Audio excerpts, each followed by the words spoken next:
Welcome to TradeTheMBI.com. This is John. This report is for the 20th of August. Well, and look at what we're talking about here. We had our dip below the red line over the last week. We made this beautiful little move down to the 61% and closed right above ABM green, right at the 76% Morganacci line, but just underneath the yellow. And then as soon as we got support right back above the green, that encouraged new buyers. And really what the impetus of it was is right here was this cross of the steel over the orange on the DOC. And then a little bit later here, we ended up just the other day with the move of the tongue, so to speak, back into the mouth. And so this is what we would call a bullish snake. Just that simple. So you kind of clearly see it. Went from right there, started opening the day like that, and then boom, gone after that. Now, does that mean we're still not going to come back and retest this low? Of course we are, but not right now. We have to wait for that to be in a sell signal. Now, did we get a complete reset of the orange below? Not too great here from a ES standpoint. Still, we're just about to push up against the 100% mark highs. A breakout actually would be a little bit more bearish in my view right here, because typically what you get is those breakouts above causes the short covering and then there's nothing left, and that's usually when you get your retrace back before it consolidates again. So we'll see how that plays out, but that happens quite a bit. We'll just stick with the readings because in this particular case, as long as that bullish snake area, with the steel leading the way, just not much you can do as far as short goes. In this particular case, steel likewise has just been doing it. Now the Nasdaq has been considerably weaker. There's been no question about that. In fact, we already had the reset back here to that 61% line, and then came back up, and now it's performing. So you can see it's well off the 100% target range. So you can see the big difference between the two. And is the orange anywhere near the no? So big difference between these two markets.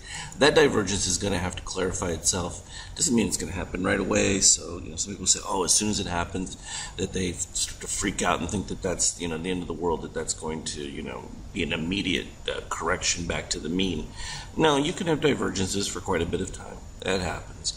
So here we are below that top range channel. We've been outside that range for quite a while. That's really inflated the S&P. The fact that we're below into the normal channel again and still at the highs bodes very well for the market, because that means that there's plenty of room to break back above it again to reinstill bonus value to the S&P, because it certainly would because of the exchange rate. And you can see we're in the midst of a buy configuration within the euro. It's got to do a little bit better than it's doing at this particular point. You have excellent, though, short fading on this particular setup. The only issue is you have right here the closing of the mouth concept here, where the steel is falling, orange is rising. And if they continue to do that without a flip down, now a move lower of the orange, this will stay below this negative 7.5, that would be a much more encouraging sign that the euro is actually going to gain some traction, but for now doesn't look great. Moving over to treasuries here, still above that threshold line I have there at the 120.45 range. And again, it's a battle between yield from market versus just safety.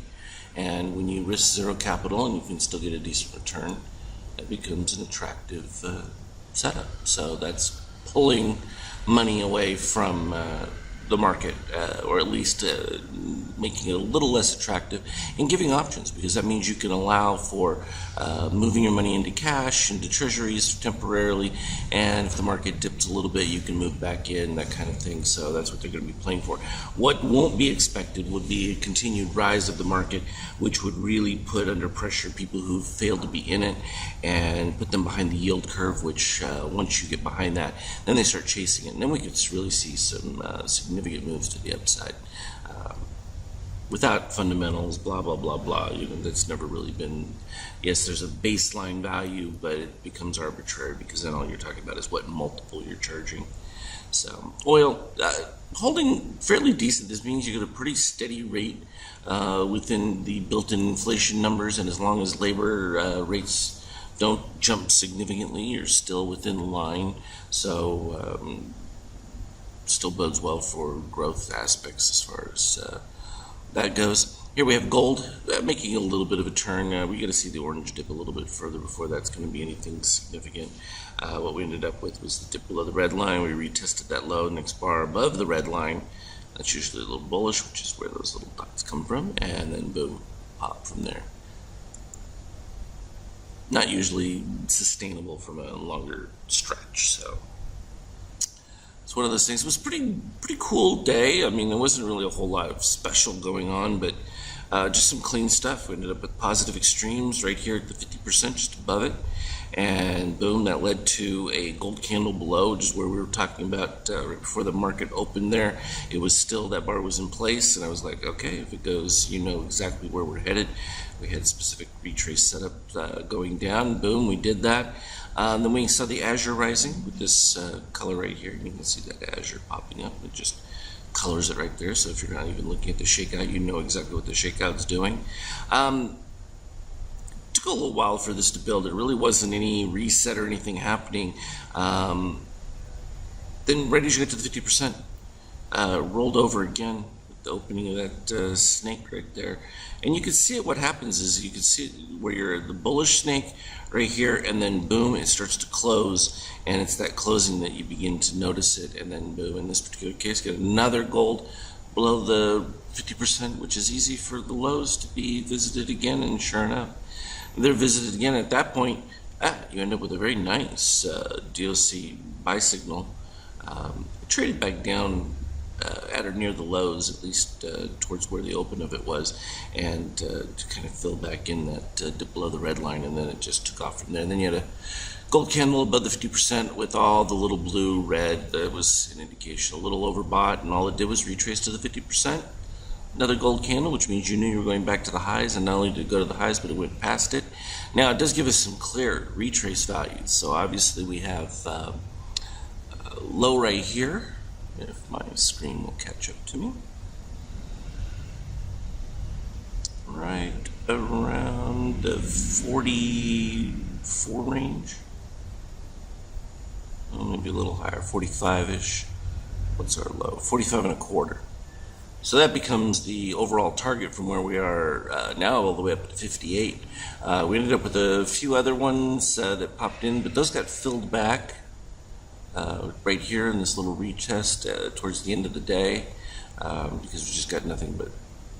And this is what I love about this. If you go back and look at your charts, you find these little conglomerations, and they usually give you those retraces or even the buy setups, and that becomes an interesting way to view things, particularly when you get clustering of them. So it's one of those things where, like, I'm short, and then all of a sudden it makes a new high. It's like, okay, you know, is there a specific limit to what I've got, or do I know that I'm going to get my retrace? I just have to be patient with it. And you know, this becomes a risk management issue with understanding what you're seeing. That way you're not just getting whipsawed in and out, because sometimes you get an extended run from short situations that continue to go higher. But now you're getting into another situation where that becomes very attractive for retrace values, because not only do you have just down the low here, it's going to be in the 53-ish range, somewhere in that range, and then you have the broader target, which goes all the way down. So you get both, and that gives you an opportunity to play it based on what you're seeing DOC wise, and also from a shakeout standpoint. And when you're not breaking below the zero, you got pretty decent extended run. But you can see, just as we've been watching here, this already dropped significantly, a little over a point right there. So that's the long and the short of it right now. All in all, it's a pretty healthy market situation, and a lot more activity than some might have expected for what should have been a quiet August. And I think that's going to start to accelerate going into end month. And as long as there's no real dramatic thing when we begin in September, I think we can really start to expect some sparks to fly, because then you're going to start getting some election developments that are really going to start impacting where the market goes from there. So, as always, though, trade well, and we'll talk again later.